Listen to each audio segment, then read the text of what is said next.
கந்தசஷ்டி கவசம் உருவான கதை தெரியுமா? பாலதேவராய சுவாமிகள் ஒரு தீவிரமான முருக பக்தர். ஒரு சமயம் அவருக்கு பயங்கரமான வயிற்று வலி ஏற்படுது. எவ்வளவோ சிகிச்சைகள் மேற்கொண்டும் அவரோட வயிற்று வலி தீரவே இல்ல. இதனால கடுமையான மன உளைச்சலுக்கு ஆளானவர் தற்கொலை பண்ணிக்கலாம் அப்படின்னு சொல்லிட்டு முடிவெடுத்து திருச்செந்தூருக்கு போறாரு. அவர் திருச்செந்தூருக்கு போன நேரம் கந்தசஷ்டி விழா ஆரம்பமாகுது. சரி, கந்தசஷ்டி விழா முடிஞ்சோன்னா நம்ம தற்கொலை பண்ணிக்கலாம் அப்படின்னு சொல்லிட்டு முடிவெடுக்கிறாரு.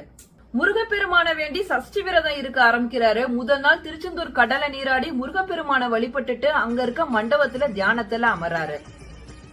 அவருக்கு முருகப்பெருமான் காட்சி தந்து அருள் புரிந்ததோடு தனக்காக கந்தசஷ்டி கவசம் பாடும் திறனையும் அவருக்கு அளித்தார்.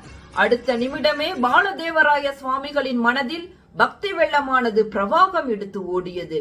சஷ்டியை நோக்க சரவண பவனார் சிஸ்டருக்கு உதவும் செங்கதிர் வேலோன் என்று துவங்கும் திருச்செந்தூர் திருத்தலத்திற்கான சஷ்டி கவசத்தை முதலாக எழுதி முடித்தார். அடுத்த